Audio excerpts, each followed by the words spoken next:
Welcome back to the Ridgecrest podcast. This is where we take time to discuss various issues impacting the church, our community, and culture. My name is Matt. I'm the Executive and Discipleship Pastor here at Ridgecrest, and with me is our Senior Pastor, Michael Estes. How you doing?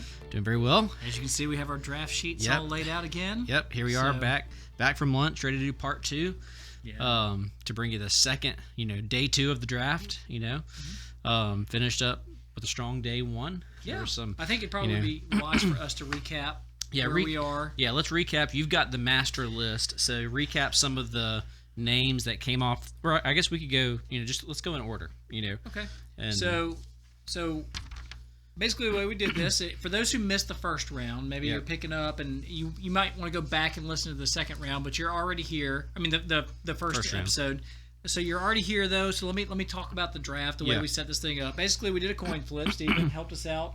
Flipped a coin for us, let us know who was going to go first. I let Matt call it, and I won because I did that, because had I called it, I would have lost. And so I got the very first pick in the draft. I took C.S. Lewis as my children's pastor. They immediately scoffed at that pick. Matt said that C.S. Lewis hated children. I was like, he wrote Narnia. It makes sense.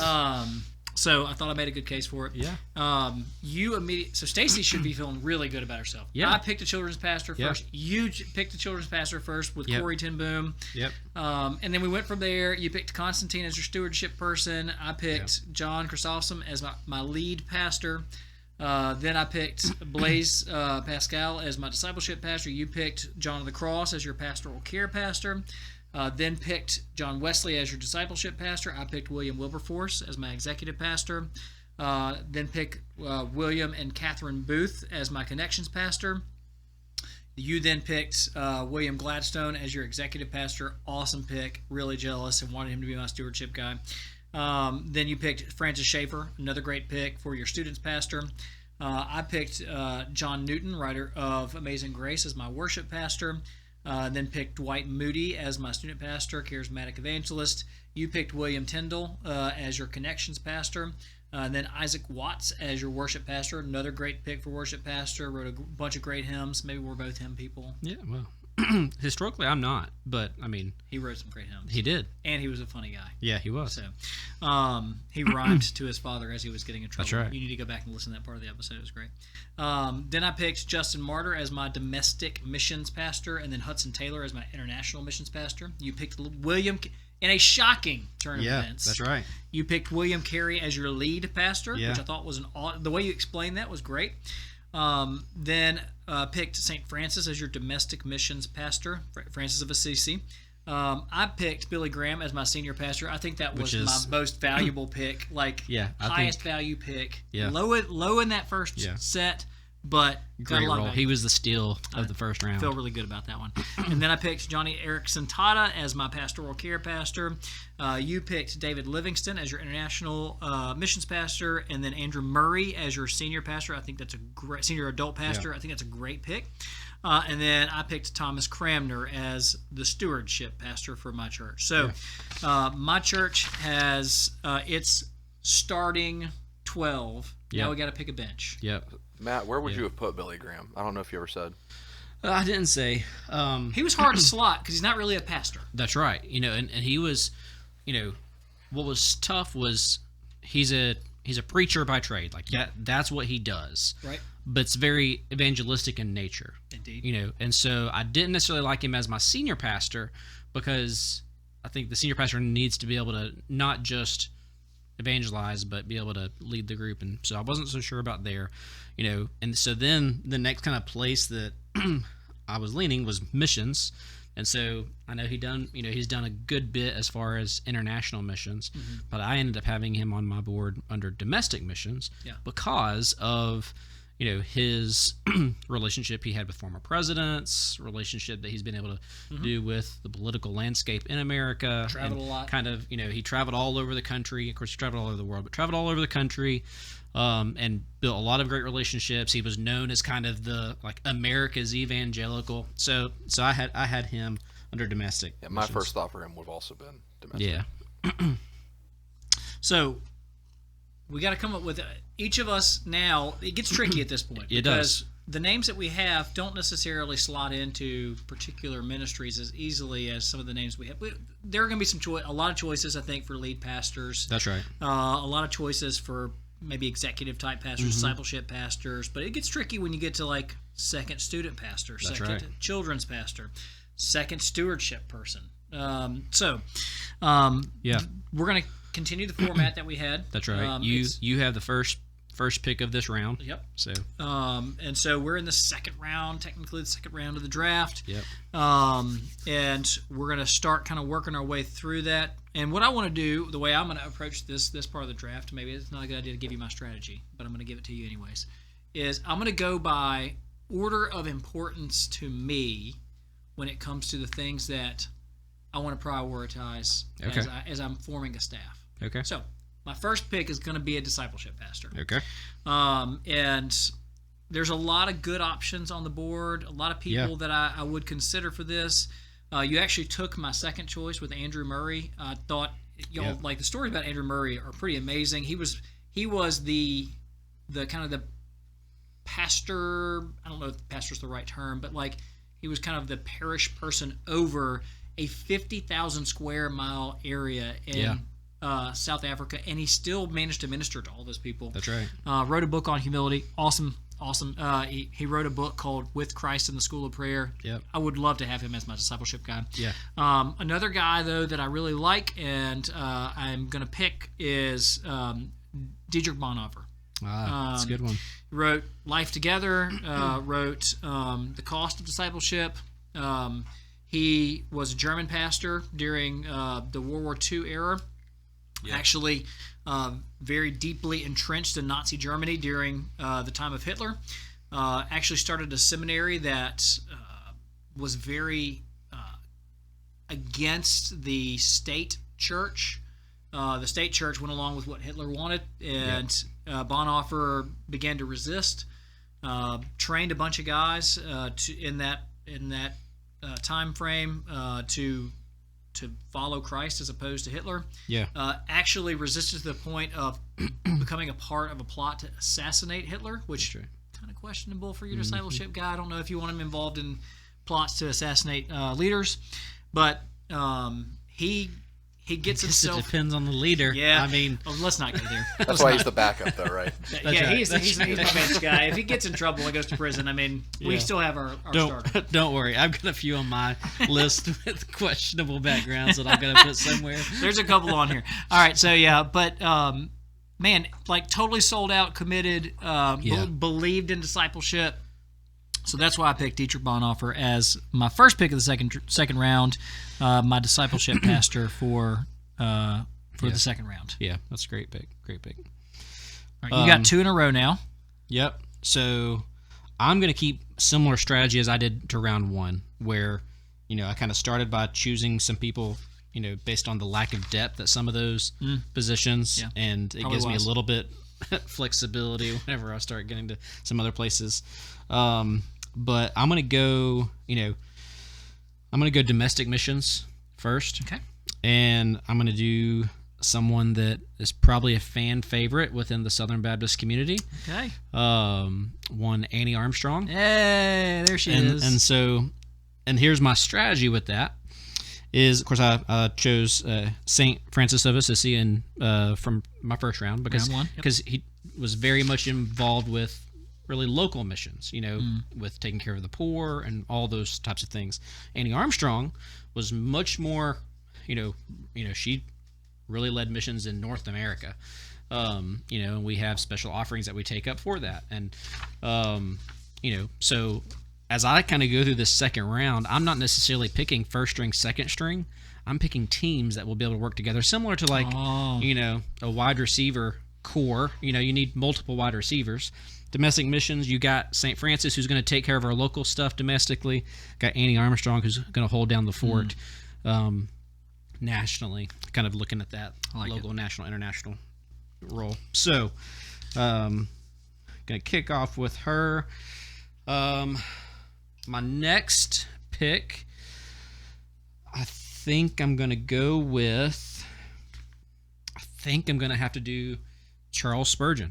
And he as my lead pastor. as your lead, Yep. the Prince of Preachers. Yep. And so I got him in there with William Carey because as That's we two said, fan favorites. William Carey was kind of, not your traditional lead pastor kind of guy, but him and Charles Spurgeon leading together in that lead pastor role, unstoppable. That's a good 1-2 punch for sure. And on any given Sunday from a Southern Baptist pulpit, you're bound to hear a Charles Spurgeon quote. They're going to quote him. So And he actually left, like, what was it? What was he, what faith, or what denomination was he? He left to become Southern Baptist, like against his parents, or if I remember right. Something along those lines, yeah. Let's see if I have it in my notes. Y'all, his sermons are everywhere. If you haven't heard of Charles Spurgeon, you need to go and look him up. Some of the most impactful sermons that I read early on in my seminary life were his sermons. And just so good, so good. So it was at age 15 when he broke from family tradition and became Baptist. I don't know what that tradition was, but he began preaching as a teenager. Mm-hmm. So again, had a whole lot of experience. The notes I have say nominal congregationalism. Is that what it is? Congregationalists were basically a lot like Baptists. Yeah. It says conversion from nominal congregationalism came on January 6th, 1950 or 1850 at age 15. Okay, so there you go. His style and convictions may have rubbed some people, kind of, create a little bit of controversy there at times. But is very, sincere individual, and like you said, he's probably the most quoted pastor in Southern Baptist church life. Yeah, absolutely. So I got two Southern Baptist homies, You did.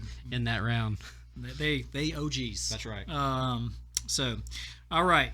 So, first pick for me was discipleship. Second pick is worship. Okay. And I'm gonna go a little old school, in the sense that, like, obviously John Newton, my first worship pastor, was old school. But I think if you, this is a teammate thing here, if you put these two together, you got one right in the music, one right in the words, it's going to be pretty awesome. Yep. I'm going to go Handel. Yep. Full name, George Friedrich Handel. Yep. Lived 1685 to 1759. Obviously, genius composer. Wrote the Messiah, and that includes if you've ever sung the Hallelujah chorus, that's Handel. I've actually been a part of a choir that sang almost the entirety of the Messiah. It was the hardest thing I've ever had to learn. Yeah. But it was musical genius. Like 2 hours or something in length, right? If you do the entire. If you do the entire thing, it's something like that. Yeah. And there's like 8 parts to every singing parts to every right. song, and they're all kind of going at one time. It's musical genius. And so I think if you put him and John Newton together, you're going to have a awesome combo. Yep. And I love worship. And so worship is going to be a huge priority of mine when it comes to putting together a team. And then next, I'm going to go ahead and have somebody that's going to help me execute business, get things done. And so I'm going to go ahead and get my executive pastor. And for my executive pastor, I'm picking Thomas Aquinas. Okay. Thomas Aquinas, for those who are not familiar with St. Thomas, nicknamed the Dumb Ox, great nickname. He was basically the great systematizer of medieval theology. He wrote this giant volume called the Summa Theologica, and he also nicknamed the Doctor of the Church.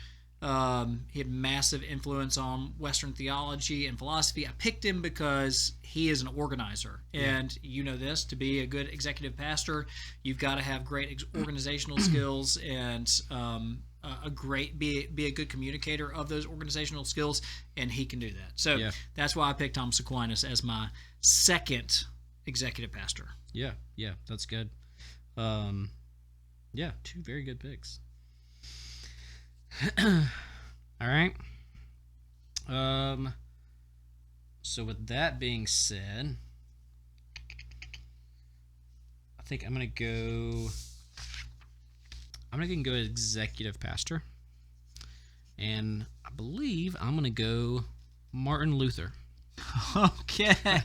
Martin Luther. The executive pastor just makes everybody mad. Yes. So, of course, Martin Luther essentially introduced the Reformation, and got us all kicked off. Got us really, really kicked off in that regard. He was really the catalyst of that movement. It did result in a division of Roman Catholicism and the Protestants. Yep. He was very brilliant, German man, had doctor of theology, however, even though he was very bold and strong in change and what needed to change, he also understood change needed to be made slowly. And so, there's a common thing, I like to use the illustration. I can't even tell you where I originally heard it from now, but, leading change is like turning a cruise ship where, you have to do it very, slowly and steady. And so I think he would help in that regard. Famous quote of his is "Peace if possible, truth at all costs." So I think in that executive pastor role, again, I had William Gladstone there to begin with. I think Martin Luther would be one who would be a good catalyst of change to help facilitate that, and he might ruffle some feathers along the way. Well, he's German. He's going to yell things. That's right. But he is for my German listeners. I'm sorry. I've made the French and the Germans mad in the last 2 podcasts. That's right. None of them tuned into our live stream. It's okay. Not yet. But yeah. So I think but he's pursuing truth, and he's pursuing it with passion. What he believes is needs to occur in the church, and I think someone with that conviction could handle that role and handle the turmoil that comes with it. I like it. So I like it. All right, next pick for you. Next pick for me. I think I'm going to go discipleship. All right. And I'm going to go William Law. Good choice. William Law for discipleship. He was an individual who lived in the early 1700s, basically. He really came from a successful family. Was really set up to do whatever he wanted to. But then whenever he was unwilling to swear an oath to the German George I following Queen Anne's death. Two Germans on your list now. Yeah, that's right. And so, he faced some, challenges there. But his kind of overall goal was, to uncover shallow devotion and stir up readers to a renewed moral vigor and holiness. And I think as a discipleship person, that's what you want. He used fictional characters to teach devotion to Christ, in all aspects of life. Yeah. I toyed with him in, some other places because of that ability to, do that. But I think I want him as my discipleship guy. And, and again, quote of his is, "We must alter our lives in order to alter our hearts, for it is impossible to live one way and pray another." And so I think that is discipleship at heart. So go William Law. All right. Next for me, I think I'm going to go ahead and get my lead for this group. And I had my lead set up this way. I had John of Antioch, got John Chrysostom as my first pick, and I got him. And then I had Spurgeon on my list, but just above Spurgeon, I had slotted Augustine.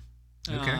And Augustine, Bishop of Hippo, lived 354, 430.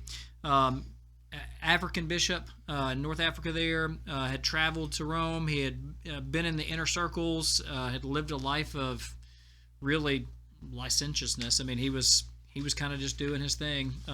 Very, very much of the culture of you just live life the way you want to, and you get what you want, and you enjoy life, and that's how you find success and meaning and that sort of thing.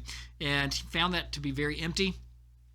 One day in a courtyard, he was sitting there after he'd listened to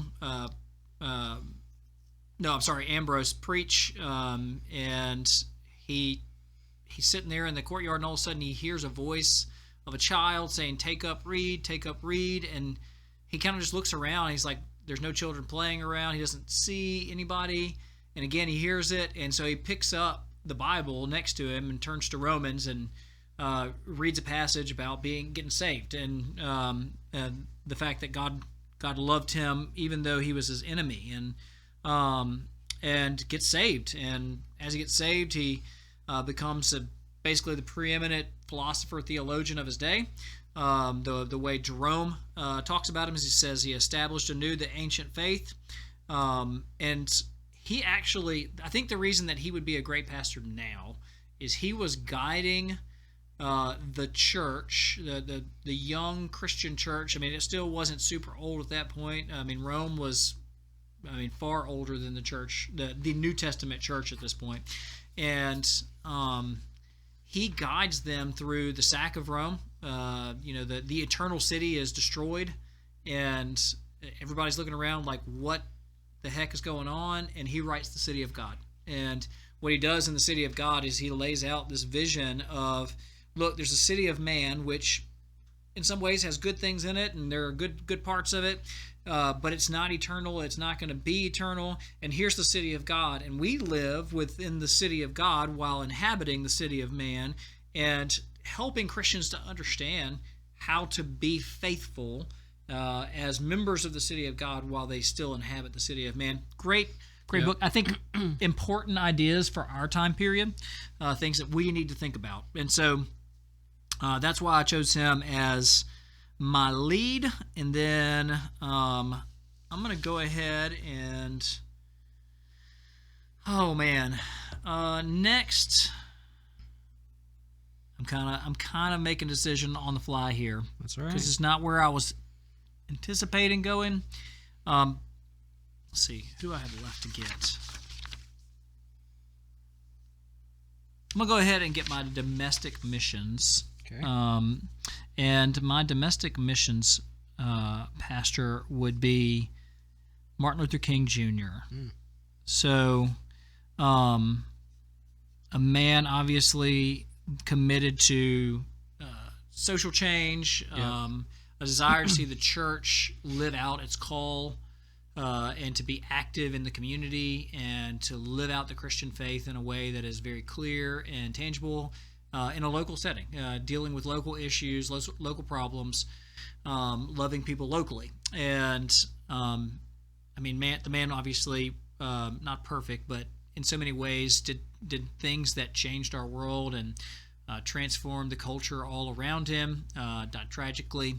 And so I think he would make an amazing domestic missions. I think he'd be amazing at a lot of things, but I think in this particular role, he would help a church connect to what's going on locally in a way that's really meaningful. And so that's why I would pick him as my domestic missions pastor. I had him on my connections list. To make sense. Because he's worked so hard at bridging those connections and things. Okay. I think from here, I'm going to go family ministry. And I'll start Children or students. I think, of course, I'm going to use both of these picks here. Okay. I'm gonna go John Bunyan with students. Nice. Good John Bunyan with students. Similar to C.S. Lewis. He was a writer. Able to do some things and been in prison. That'd be pretty cool for student ministry. That's right. Wrote at least 9 books while he was in prison. I read a story where actually at the end of his life, he was actually riding through a heavy rain to reconcile a father and son, and he got sick on that trip, and that's how he died. And so I was like, man, you have a guy who has a heart for reconciling that relationship between father and son. I think that's a great thing. So I think again he was a lay minister, and so I think again that creates that additional opportunity to really minister to students on a real life kind of level. And so that's why I picked John Bunyan. All right, cool. Children. This was a tough one because there's a lot of good people out there, but to be honest, of our list, a vast majority of our people are very strong people, emotionally, spiritually, and all those types of things. And of the list, I was a little concerned, like who would be able to effectively minister to kids without scaring them. so it took some time, but I think I'm going to land with Elizabeth Elliott. Nice. Elizabeth Elliott. And kind of like Corrie ten Boom, in that position that I'm, when I selected the first round, where she did a lot to minister to, during Nazi Germany. She spent some time in a concentration camp, again being able to relate those experiences with kids. Elizabeth Elliott was more a missionary. And kind of keeping with my theme is really, I'm starting to have a pretty mission-minded staff here. Indeed. I think Elizabeth Elliott is someone whose husband was murdered on the mission field, and yet she still did missions. And she continued to do missions in the same place. Like she was there for, I forget how many more years after her husband was murdered. She's a best-selling author. Lived a life that exemplified obedience to Christ, and she's known suffering. So I think she would be able to really support and be there and care for kids. So I'm going to go Elizabeth Elliott as my children preschool. All right. Now it's time for some mental gymnastics. Because I'm looking at the names that are left on our list, and I've got to figure out where they fit. So, this is going to be fun. I have Pastoral Care, Children's Students, International Missions, Connection, Stewardship, and Senior Adult left. And I have some of those same ones. So, there's going to be some overlap here and vying for the right people. It's all about having the right people in the right seats on the bus, right? It is. You're not wrong. Okay, so I'm gonna go senior adult and student. So I'm gonna go life stage ministries for a couple of seconds.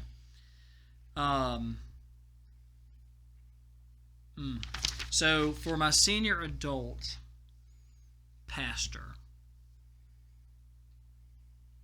I have Billy Graham. Mm-hmm. You don't need anybody else. I need a balance. Billy Graham some with. Oh my goodness. I'm a balance Billy Graham with Rick Warren. Okay. The reason why is because I think our senior adults would be really familiar with his work in Purpose-Driven Life, and my guess is a lot of our senior adults have probably read that book, and so probably they probably would love, and he writes a bunch of books that I think they probably like, and so this is not a shot at any of our senior adults. I like Rick Warren, and I think he would fit well with Billy Graham. He would be the presence they would need when Billy's away on his revival, on his crusades. Rick Warren would plan the senior adult trips. Yeah, there you go. And Billy Graham would handle the teaching. That's it. That's solid. I can get behind that. So I'm gonna go with Rick Warren as my senior adult pastor. Then for my student pastor, all right, this is to help out student pastor, because I know how it is. If you're a student pastor who can't play guitar, you got to have a worship guy. Yep. And that makes it tricky at times. Yep. You know where I'm going right now. Yeah, I do.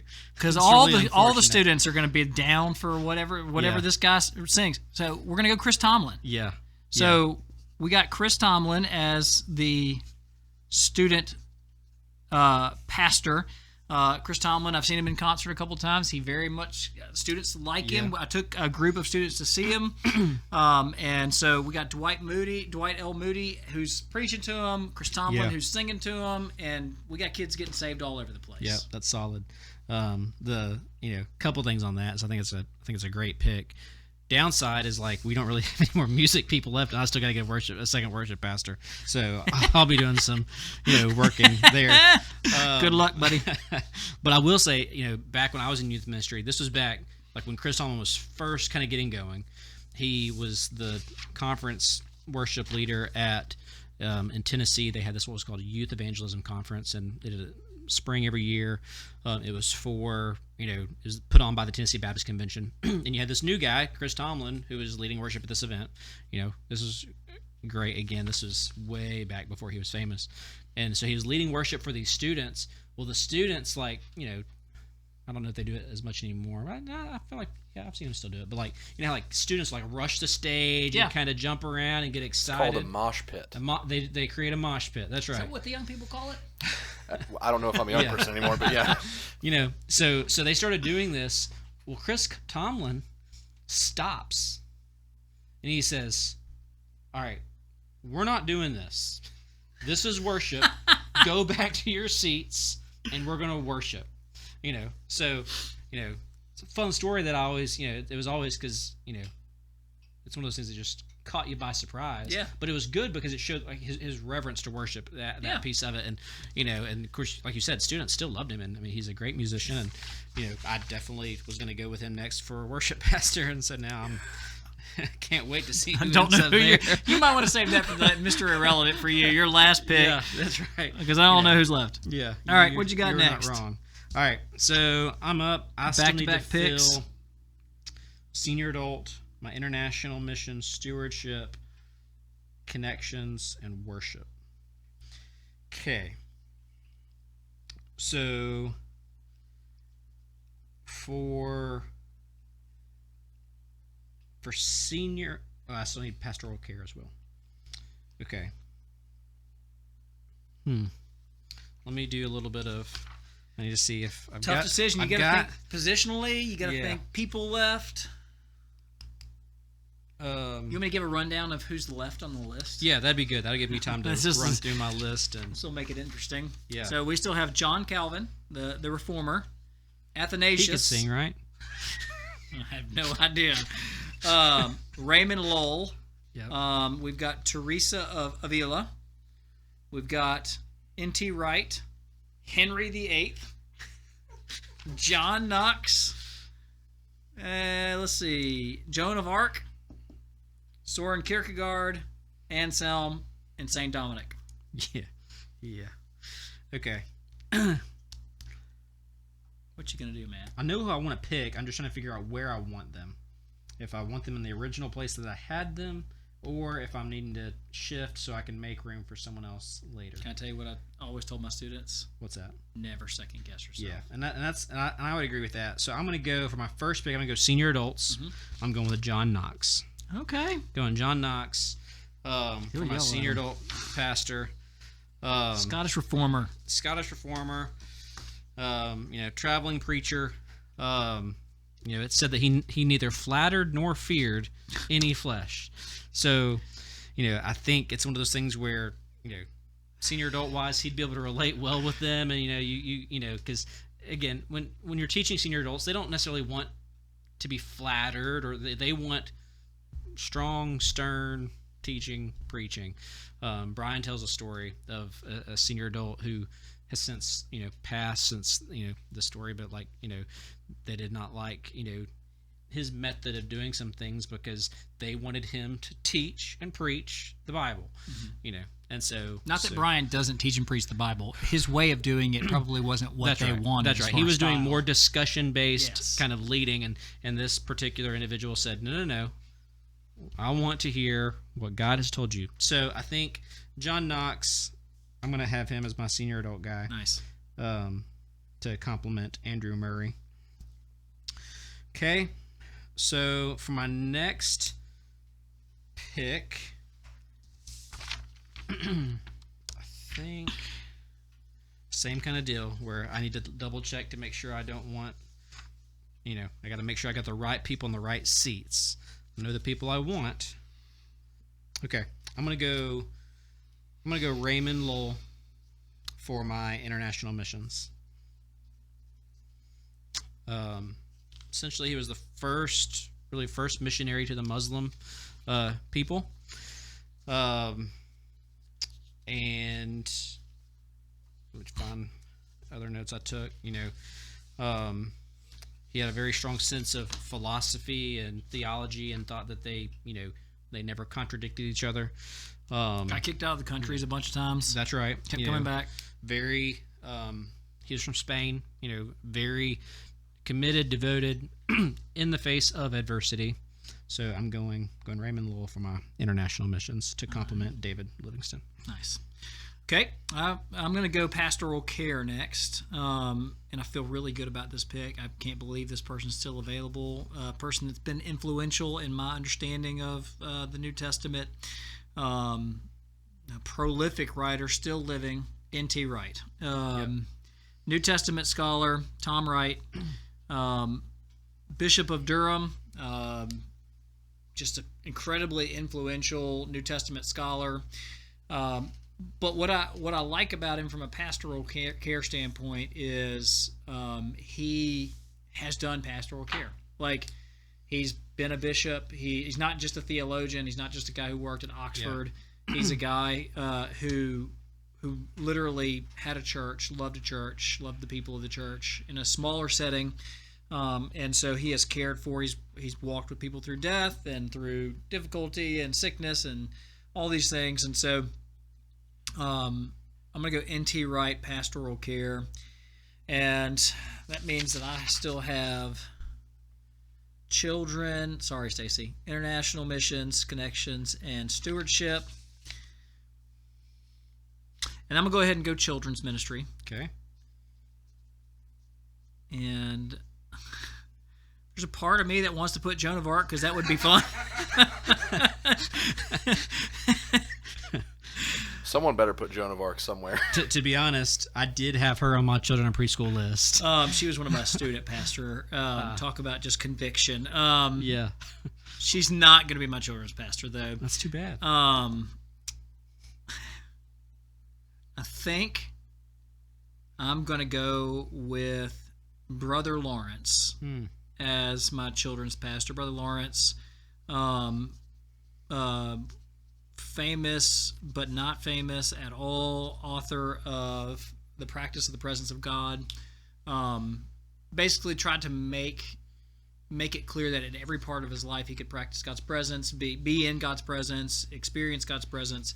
And I think that'd be a great thing for kids to understand, like when you're at play, when you're at school, when you're going about your everyday life, as you help your mom pick up, all of these things can be places where you can meet with God and experience God's presence. And so that's why I'm going with Brother Lawrence as my children's pastor. Yeah, that's a good pick. I had him as stewardship because I don't know if he'd be any good with money or not because he worked in the kitchen and cooking and stuff, but he viewed all mundane tasks as being a significant piece. And so sometimes the stewardship side of things can feel very mundane, very insignificant, but I think think about children's ministry. Like, there's a lot of things that you do to get to, like, the big event of children's ministry. You got to cut out things. You got to get materials prepared. There's a lot of mundane things that you have to do in preparation for children's ministry, a lot of ministry, to be honest. Sure. But that's another reason why he would slot well there. Yeah. All right. We're down to the last 7 picks here. Yep. I've got a couple of really good. I mean, there's a few really good people left, and so it's just trying to figure out which, avoiding those terrible people. Where I want them.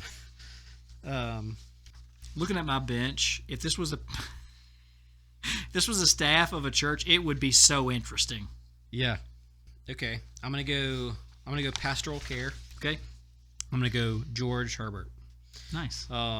Poet. He was a poet, and he was known for his eloquence and of words. His purity, effectiveness, using language, and so I think as far as pastoral care goes, he'd be able to really comfort someone and really minister to someone. Saying the right thing in the right moment. Yeah, that's right. I like it. Okay, so for my next pick, I need stewardship, connections, and worship. Okay. I think with worship, you don't necessarily need somebody who does music. That's right. Because it's a recurring volunteer, if we do worship the way we do here, it's a recurring volunteer-based ministry. So I think an aspect that you would need is someone who can see the good and talent in people and inspire them to use those. You're not supposed to help him, Stephen. No, that's good. No, you're right. No one told me I couldn't help. And so It's good analysis. Good analysis. Along with that, that's kind of what I was thinking. I just don't know if I want to. Yeah, I think I do want to go ahead and make this pick. So I am going to go worship. And again, I've got Isaac Watts. That's your lead guy. That's my lead guy. Great at singing hymns. I'm going to go with Teresa of Avila. The mystic. That's right. And so she was a woman of prayer, discipline, compassion. Good pick. She founded over 6 new monasteries. She restored that kind of Carmelite life so that nuns could really withdraw, meditate on divine law, a prayerful life of penance, exercise what she termed our vocation of reparation for sins of humankind. So I've got Isaac Watts, who's leading the musical aspect of worship. Yeah. And I've got Teresa, who's really leaning into leading that prayer aspect of worship. That's a good combo. I hadn't thought about that. That makes a lot of sense. All right, so I've got back-to-back picks. I still have international missions, connections, and stewardship left. So I'm going to go and do international and connections back-to-back. Okay. My international guy is going to be St. Dominic. St. Dominic, of course, for people in our area, is going to be a familiar name because we have a hospital named after St. Dominic. Yeah, that's right.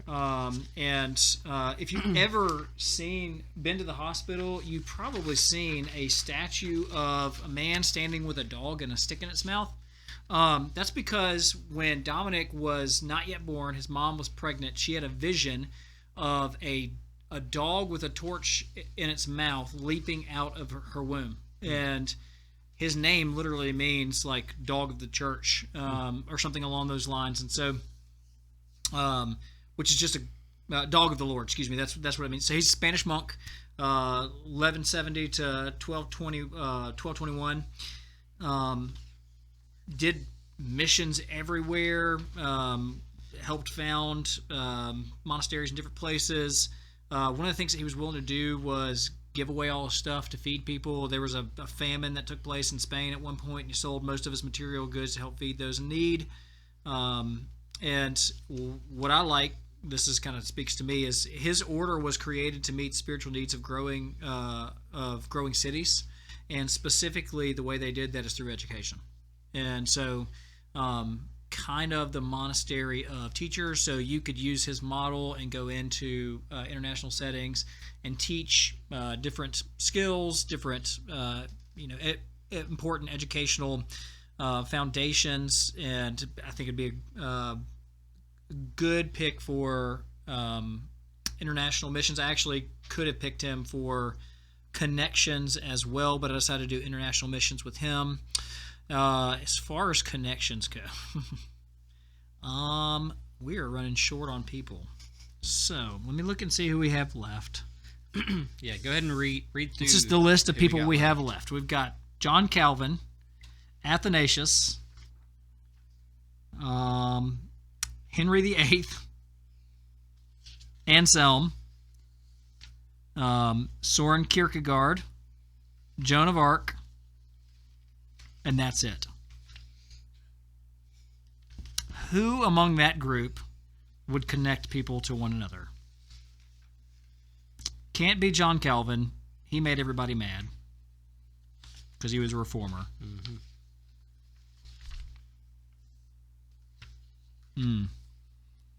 I'm gonna go with Henry VIII. Okay. That's connections. And here's why. Because he was married 6 times, so he can have all these. He got married a bunch of times. He connected to a lot of people. Yeah. And the ones he couldn't connect with, he killed. Didn't he have 2 wives beheaded? Was that right? Something like that. We're gonna ignore that part. And just go with the fact that he obviously has connections. He was the king of England. Yeah. He was popular among the people. Yeah, he knew lots of people. He was one of the leaders of the English Reformation, mostly because it was convenient for him so that he could get divorced the first time. So we're not really proud of. We're hoping that we can just kind of disciple him some. But he's going to help us make connections in the community. So this hypothetical super church that we're building, is it located in Jackson, Mississippi? Yeah, Is he going to be connected here? He could be. Okay. I mean, the same skills that had him connected in England could connect people here. Just go with it. All right. Gotcha. So, Henry VIII, mostly because it's fun. All right. You have 2 picks in a row. What you gonna do? Okay. So, I need connections, and I need stewardship. We don't need to tell Tim that we're saving his position till last. That's right. P.S. For those who have been wondering, while you're thinking, Yeah. For those who have been wondering, we can't have an AV person, a person that's in media coordination, because the Unless it's vast 88. majority of these people wouldn't have a clue as to what's The mental happening. gymnastics having to justify someone like Joan of Arc as your media coordinator. She's young. I want to see that. She would destroy the board with her sword because she's so frustrated about what's happening. Yeah. She doesn't know what to do. So I just don't.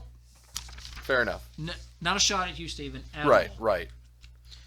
I just can't see Augustine running a soundboard. All right.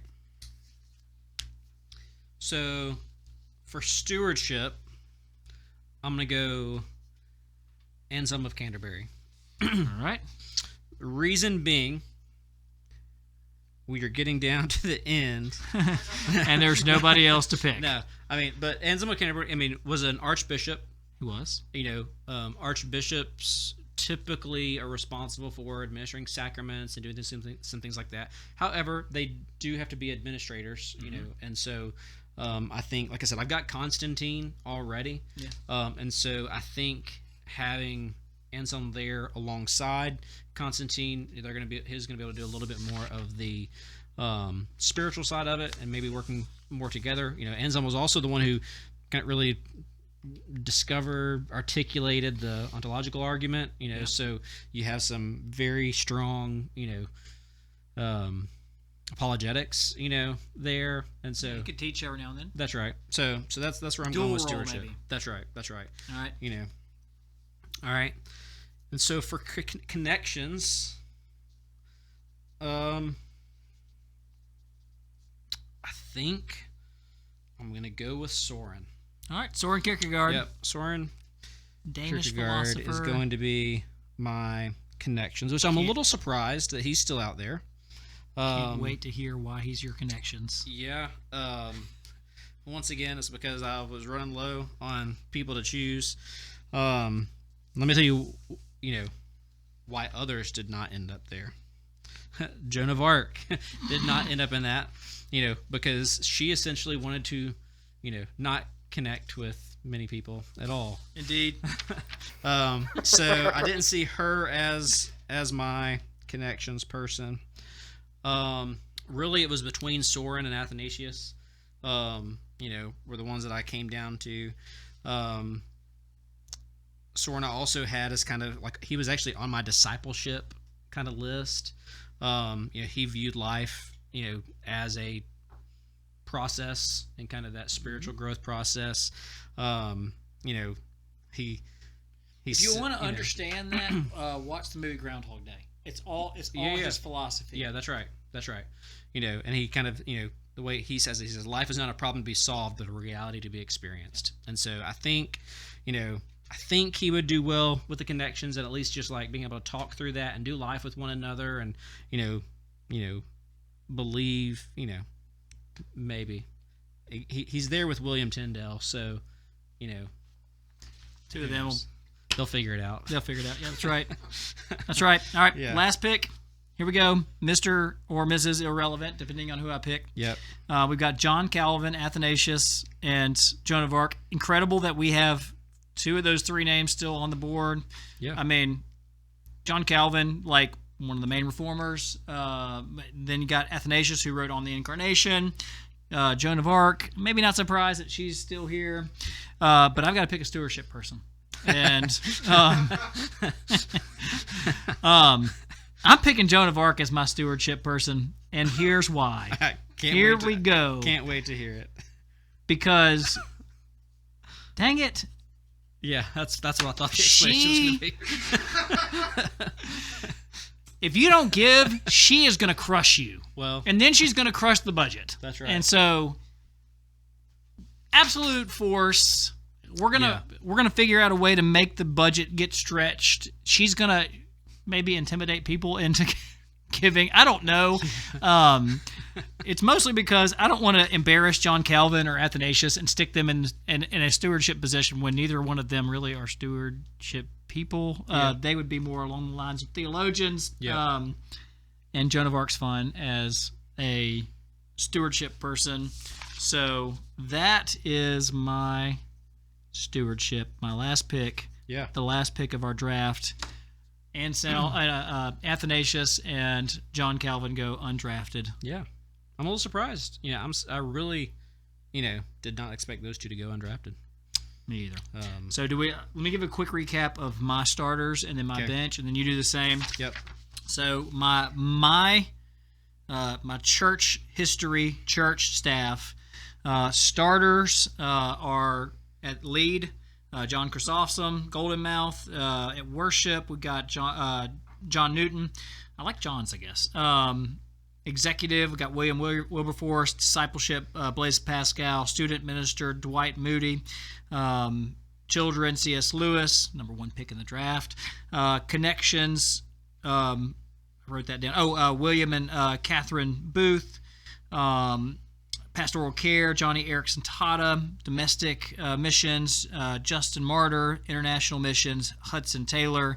Stewardship, Thomas Cramner. And senior adult, Billy Graham, still of the draft. All right, who's your starters? So my starters with lead pastors, William Carey. Executive pastor, William Gladstone. Discipleship pastor, John Wesley. Pastoral Care, John of the Cross. Worship, Isaac Watts. Connections, William Tyndale. Children, preschool, Corey Ten Boom. Students, Francis Schaeffer. Senior adults, Andrew Murray. Domestic missions, St. Francis of Assisi. And international missions, David Livingstone. Stewardship, Constantine. All right. The Great. Nice. And then my backups, that lead, I have Augustine, Worship, Handel. Discipleship, Diedrich Bonover. Pastoral Care, N.T. Wright. Executive pastor, Thomas Aquinas. Children's pastor, Brother Lawrence. Student pastor, Chris Tomlin. Again, I think that's a sneaky steal. Domestic, Martin Luther King Jr. International, St. Dominic. Connections, Henry VIII, no idea. Stewardship, Joan of Arc, no idea. Senior adult, Rick Warren. Yeah. Okay. And so my second string is lead pastor Charles Spurgeon, executive pastor Martin Luther, discipleship pastor William Law, pastoral care George Herbert, worship Teresa of Avila, connections is Soren Kierkegaard, children preschool Elizabeth Elliott, students John Bunyan, senior adults John Knox, domestic missions Annie Armstrong, international missions Raymond Lowell, and stewardship Anselm, Archbishop of Canterbury. So if you've made it with us this far, and you have questions about any of these historical figures, we would love to answer those questions. I have a question. Okay. How do you think these staffs with so many Johns on them communicate properly with each other? They're going last name, big time. Yeah. Like it's going to be, instead of John of the Cross, there's going to be of the Cross. Let's go. What you got? I'm laughing about like my staff meetings. I've got Augustine and Aquinas over here looking across the table at Joan of Arc and Henry VIII. Like, what the heck are you guys doing here? I mean, we got two pillars of the ancient church. Yeah. And they're like, who are you? Who let you guys in? Yeah. That's some interesting ones. Henry VIII was interesting. I just had an idea. You know, which is fine. I had him on my students list because of his athletic physique, and I'm like, of course he can. You know, I've got Francis Schaeffer to run the games. I've got Henry VIII or Francis Schaeffer to do the teaching, and I've got Henry VIII to be the athlete and be able to run the games and that sort of thing. So I Henry VIII, the rec minister. Yeah, that's right. Yeah, that would have been. Adam did get upset that we didn't have rec minister as a position. Yeah. So all right, token pick. Henry VIII is our rec minister. Yeah, there we go. So, yeah, it was a lot of fun. Neat to kind of walk through church history. And again, we just scratched the surface on these people. Oh my gosh. You know, I've heard it said once that, you know, we need more, you know, dead theologians in our life, because these people, you know, some of the people here, of course, still living and still active, but, you know, vast majority of these people are people who have had a significant impact on the Christian church and on Christianity as a whole. And so it's important to know that and understand and learn from them. And this is kind of a fun way to do that and kind of pick and identify, you know, their gifts and their skill sets and, you know, kind of what that would look like in a modern church environment. And, Absolutely. you know, so I had a blast. It was a lot of fun. Oh yeah, it was, you know. it was awesome. I enjoyed it. And to piggyback on your point there, the way C.S. Lewis puts it is, and just bring it full circle for us, he talks about the idea of chronological snobbery. We believe that we're the only people that have ever dealt with these issues or ever had these problems or ever faced these cultural circumstances, and the reality is, in Ecclesiastes, we know that there's nothing new under the sun. And Lewis said that reading old theologians, old books, was a way for us to understand that a lot of the problems that we face in our world are old problems. Yeah. And yes, those people made mistakes, but they didn't make them the same way we did. And right. So it's important for us to be able to read those, to learn from their mistakes, and to understand that a lot of the things that we face in the world are not new things. Yeah, that's really good. And as Michael mentioned before, if you have questions or, you know, any of these individuals that we maybe talked about that you didn't know about, we encourage you to do more research, come have a conversation with us. We'd be happy to talk through these things. But as always, we appreciate you listening. We hope you have a great week, and we'll see you next time.